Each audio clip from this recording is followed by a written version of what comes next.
ہر طرح کی برائی کو آپ کے گھر سے دور کیا ہے.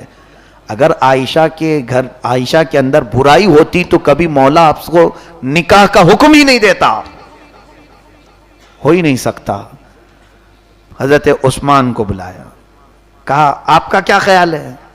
کہتے ہیں دیکھیں کتنی پیاری بات ہے, یا رسول اللہ صلی اللہ علیہ وسلم, اللہ نے آپ کا سایہ زمین پر نہیں ڈالا تاکہ کسی کا پیر نہ پڑ جائے, رسول کے سائے پر کسی کا پیر نہ پڑ جائے.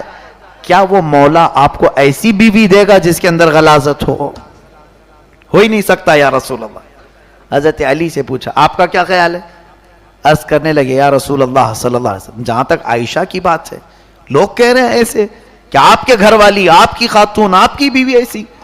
ہمارا تو عقیدہ یہ ہے کہ رب تعالیٰ آپ کے جسم پر تو مکھی بھی نہیں بیٹھنے دیتا, آپ کے جسم پر کبھی مکھی نہیں بیٹھتی. عائشہ اگر ناپاک ہو تو آپ کے گھر میں مولا کیسے رکھتا؟ نہیں ہو سکتا. صحابہ نے بڑی فضیلتیں بیان کی. حضور صلی اللہ تعالی علیہ وسلم جو اس وقت ان سب سے پوچھ رہے تھے, یہ بھی جو ہے ایمان اور نفاق کی بات تھی. کچھ لوگوں کو بلایا اور باری باری پوچھ رہے تھے. پوچھا آپ کا کیا خیال ہے؟ تو ایک صاحب نے کہا ہاں لوگ کہہ رہے ہیں, ہو بھی سکتا ہے نہیں بھی ہو سکتا ہے, کیا معلوم, اندر کی بات ہے. یہاں سمجھ میں آ جاتا ہے, دل میں جو چیز ہے نکل آتی. یہ ایمان کی پرکھ ہو رہی تھی, یہاں پر جانچ ہو رہی تھی. ایمان اسی کو کہتے ہیں, رسول کی ذات سے کوئی چیز ہو تو ناپاک ہو ہی نہیں سکتی. عقیدہ یہ کامل ہونا چاہیے. تو جتنے لوگوں نے یہ کہا تھا پہچان لیے گئے وہ کہ کس کے دل میں کیا ہے. ہاں لوگ تو کہہ رہے ہیں, اور عائشہ رات کو کیوں گئی تھی, ایسے ایسے باتیں بھی کچھ لوگوں نے کی. لیکن جو صحابہ تھے, اہل ایمان تھے, ان کو اللہ نے مضبوط ایمان عطا کیا تھا. چند دن ایسی گزرے, ایک مہینہ گزر گیا, تب اللہ تعالیٰ نے جبرائیل امین کے ذریعے آیتیں بھیجی. اللہ فرماتا ان الذین جاؤوا بالافک عصبۃ منکم لا تحسبوه شرا لکم بل هو خیر لکم. جو لوگ تہمت لگائیں آپ کے گھر والوں کے متعلق, اے محبوب اس کو آپ برا نہ سمجھیں, آپ کے حق میں بہتر ہی ہے, بہتر ہے. کیونکہ سبوں کے دلوں کی کڑھن مولا تعالیٰ ظاہر کرنا چاہتا تھا. پتہ یہ چلا کہ نبی کا گھرانہ کسوٹی ہے ایمان کو ناپنے کی. جو اس طرف محبت کے جملے کہا وہ ایمان والا ہے, اور جس نے شک بھی کیا وہ منافق ہے. اللہ تعالیٰ فرماتا ہے والذی تولی کبرہ منہم لہ عذاب عظیم, میں تو ان کے لیے دردناک عذاب رکھا ہوں, بڑا عذاب. اب رہی بات یہ ان پر جو لگایا گیا تھا, عائشہ بری ہے ان تمام چیزوں سے. اللہ نے حضور کے گھرانے کی پاکی قرآن میں بیان کی. اب سنیے, جب یہ آیتیں نازل ہوئی تو حضرت ابو بکر صدیق دوڑتے ہوئے آئے عائشہ کے پاس. ایک مہینے کے بعد حضرت عائشہ کہتی ہیں میری آنکھیں سوج گئی تھیں, اتنے دن تک حضور سے بھی ملاقات نہیں ہو رہی تھی. کہا عائشہ مبارک ہو, اللہ کی آیتیں اتر گئی تمہاری شان میں, مولا نے پاکی بیان کر دی, جاؤ جلدی حضور سے ملو. عمر کم تھی, محبوبانہ انداز بھی تھا. کہا نہیں میں ان سے پہلے نہیں ملوں گی, پہلے میں میرے رب کا سجدہ کروں گی. حضور صلی اللہ علیہ وسلم خود لینے آئے حضرت عائشہ کو, اور اس کے بعد محبت سے اپنے گھر میں بٹھائے.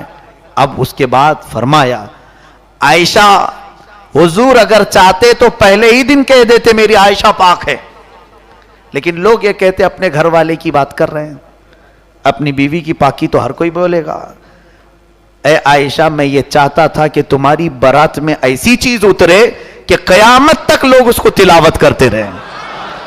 ہائے آج دیکھیں کروڑوں امام ہوں, کروڑوں مسجدیں ہوں, ہر جگہ جہاں پر بھی تلاوت ہوگی ہماری ماں کی پاکی بھی بیان ہو رہی ہوگی.